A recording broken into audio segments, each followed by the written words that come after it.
Com. Yes, Your Honor. Well,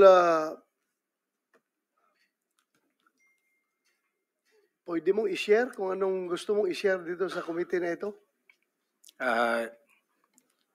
Yes, Your Honor. Right. Mr. Chair, Your Honors, sa ating lahat, magandang hapon. Allow me to read my opening statement. Matapos ang House Quadcom hearing na umabot ng 14 hours, dumating ako sa bahay ng madaling araw ng October 23. Kasagsagan ng bagyong Christine. Hinihintay ako ng aking pamilya at nag-aalala at di nakatulog hanggang safety akong makauwi. Dala-dala ko ang masamang karanasan at hinanakit sa pangyayari, pero di ko agad nasabi sa aking asawa. Hanggang lumipas ang ilang araw, napansin niyang matamlay at di ako mapakali. Di ko matiis na di ko sabihin sa kanya, kahit alam kong apektado siya at may nervyos pag ang pag-usapan ay tungkol sa trabaho ko. With great courage, I confided everything to her. Kahit ito ay malaking problema, and it will affect us and it will change on our normal and simple life. My career for almost 30 years of service, our personal and family safety and security, and maybe I will be condemned or be ostracized. My wife hugged me and started to cry and asked me why. I told her patagal na tayong nagsusumikap and we have to be strong and survive together. Mauna ni ang panahon nga magpakabanata means makialam. Lisod maging witness rata o maging innocent bystander. Maangol gyapon ta o maging casualty tayo. Gipasabot nako sa iya ha. I have to explain to her, kailangan naay mo barog sa kamatuoran. There must be someone to rise up to the occasion. I told her that I have the moral obligation and a call of duty to uphold as police officer. In the eyes of God and in the soul of man,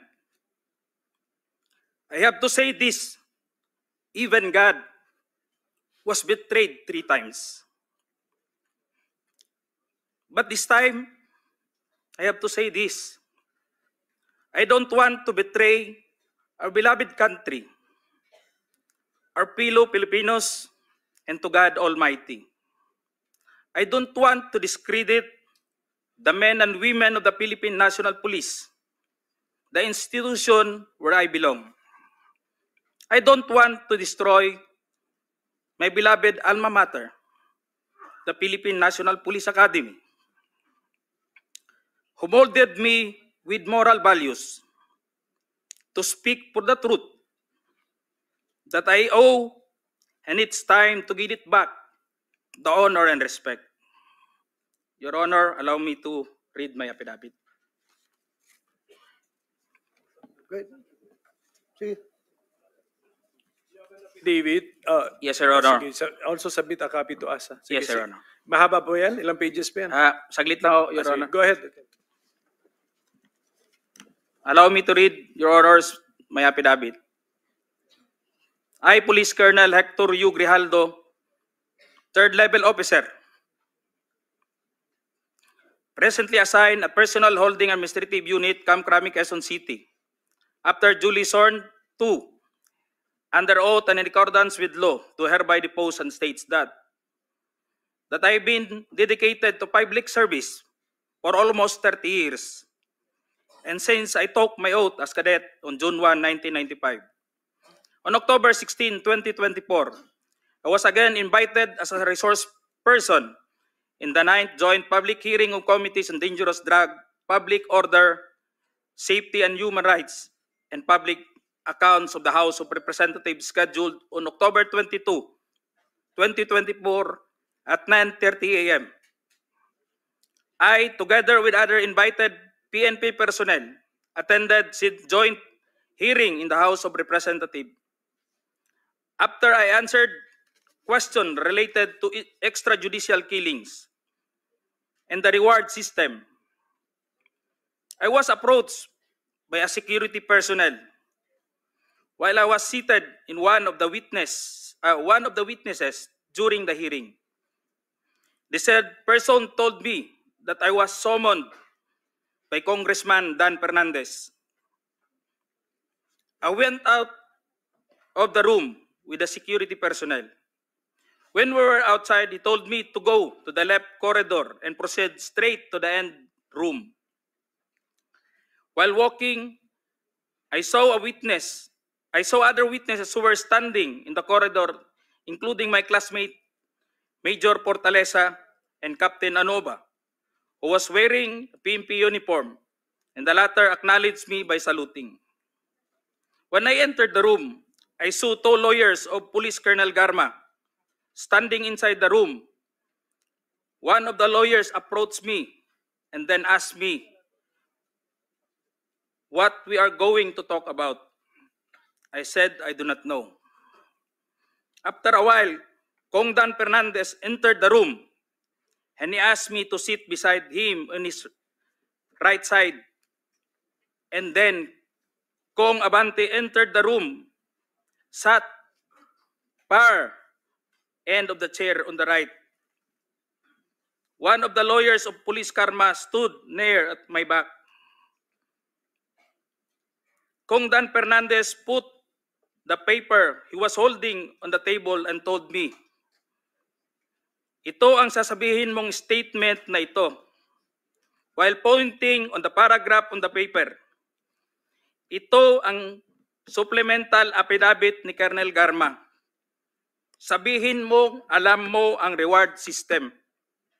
I-confirm mo lang. Kong Dan told me to read the said affidavit. However, I asked the copy of affidavit he was showing to me to read it. He did not give it to me. The lawyer of Police Colonel Garma said, "Ikaw lang ang pwedeng magsabi niyan," sabi ni Colonel Garma. I was puzzled and I asked myself, why me? I respectfully told him that I cannot confirm. They are saying as I have not read the affidavit. We went silent for a while. And then Kong Dan Fernandez said, while holding the affidavit, "Saan ka pwede?" Dito, noong 1999, about DDS, alam mo to, pulis ka na sa Davao nito. I politely told him that I was not still with the PNP because I was working with the Bureau of Jail Management and Penology in 1999 that time. After some time, Kong Abante asked me how many years do still I have with the PNP. I answered, I still have 4 years before my retirement. Then he made a remark, "Pwede ka pang maging general." I humbly responded to him, "Masaya na ako sa ranggo ko, sir. Pagkatapos nito, sir, uuwi na lang ako. At magtatanim na lang ako ng kamote sa amin." The cordial conversation between us continued. And I felt that they wanted me to convince me to do what they wanted me to do. Then Kong Abante asked me where I serve as a chief of police. To which I answered, Mandaluyong City Police Station, sir. Kong Abante then persuaded me by saying, ikaw naman, Colonel, ganito na lang, alangan namang walang insidente o pangyayari sa panahon na yon. I answered, and I served as a COP in Mandaluyong during the COVID-19 pandemic, and there were less crime committed. And we did not receive any reward from anyone. I added that we only received funds, additional MOA or support fund from the Peace and Order Fund of the LGU. I then respectfully told Kong Dan Fernandez that anybody can debunk my statement if I confirm the testimony of Colonel Garma about the DDS in 1999, since I was not a member of PNP at the time. And I have no personal knowledge as to the reward system. Additionally, I said, the work of the policeman are noble and requires great sacrifice, even without the reward or award. It is our moral obligation and a call of duty to serve our country and people. Then Kong Dan asked me, si Colonel Garma, anong masabi mo sa kanya sa Barayuga? I politely told him I cannot comment on the case. When I respectfully answered him, Sir, mahirap yan. Kasama kami sa nag-iimbestiga at hindi ko alam kung anong kinalaman niya at may investigasyon din sa amin, baka ma-incriminate ako, sir. After the discussion, they did not give me a copy of the second affidavit of Police Colonel Garma. I felt that I disappointed them.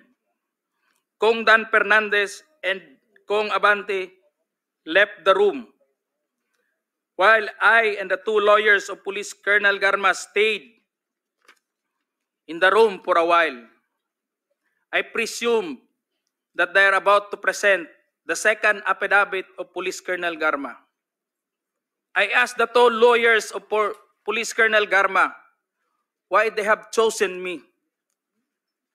They did not answer me and just stared at me. And that I went back to the hearing room. When I went back to the hearing room, I immediately called the attention of Police Colonel Lito Patay, who were sitting behind the witness table. We proceeded at the back of the lobby area when they suspended the hearing. I confided and discussed to him what happened in the room with Kong Dan Fernandez and Kong Abante and the two lawyers of Police Colonel Garma. That's all, Mr. Chair. Thank you, Colonel Grijaldo. What motivated you to speak before this committee?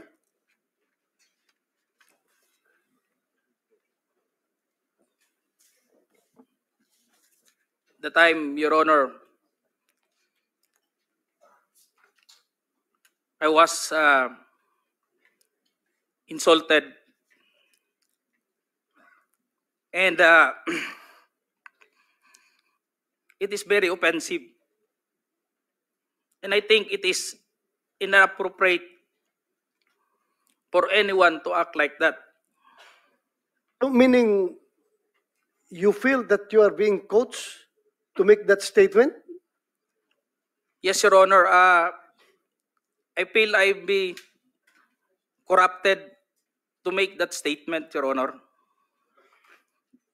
Just because that time, habang nag-uusap-usap, habang nagkakaroon ng deliberation doon sa hearing, Your Honor, hindi ko alam kung may present nila si Colonel Garma that time, Your Honor, na mag-aano ng second supplemental ay yung supplemental affidavit niya. So do you feel harassed? Did you feel harassed? It's an harassment and very offensive, Your Honor, and uncalled for anybody. That time, I was wearing my uniform You're wearing your as uniform police officer. and you are being told to lie. Parang Am I correct? gusto nilang magsisinungaling po ako, Your Honor. So, Colonel Grijaldo, I would like to thank you for your courage. I'm sure maraming police ngayon nanonood, and if you have observed, mabuti na nagsalita ka, dahil if you have observed the way they are treating policemen in the Quadcom, it's very hard. I feel them. I feel them. Because naging police din ako. Kapag sasabihan ka lang, answer yes or no. You can only answer yes or no. You're not allowed to explain yourself. So, para bang you are being deprived. You are being deprived of your right to explain yourself. Kaya lalong-lalo na kapag ikaw ay tinuturuan na itong sasabihin mo, itong paragraph sasabihin mo, o dito, pwede ka ba dito? So, that's very inappropriate and it's very irregular for a lawmaker making an investigation in aid of legislation to make that kind of approach to a resource person na parang pinipilit na itong sabihin mo, iko-coach ka, ito, pwede ka ba dito? Parang lumalabas na meron talaga silang preconceived na goal na kung anong dapat lang mahit dito, kaya ginaguide yung magiging statement mo. Am I correct? Yes, Your Honor. So ngayon, Mr. Chairman, kung nakikinig yun ang Philippine National Police, lalong-lalo na yung liderato ng Philippine National Police, I don't know what's his reaction with the statement of Grijaldo, because Colonel Grijaldo is just, I congratulate him for being so courageous enough to speak up for the truth in behalf of all the policemen na parang winawalang hiya sa mga tao na dapat hindi magwalang hiya sa inyo. Ay, kung nakikinig yun ang CPNP, I hope this is your person, this is your man. Dapat depensahan ninyo ito. Huwag ninyo itong ilagay sa litsunan. Huwag nyo ilitson itong tao na ito because he's standing for the PNP. Na dapat hindi ganun ang treatment ng mga resource person pagdating sa investigation. Kasi parang ang baba ng tingin sa inyo ng nag-iimbestiga sa inyo. Yun lang ang nakikita ko, masyadong mababa. That's all, Mr. Chairman. Thank you, Congratulations. And Thank you,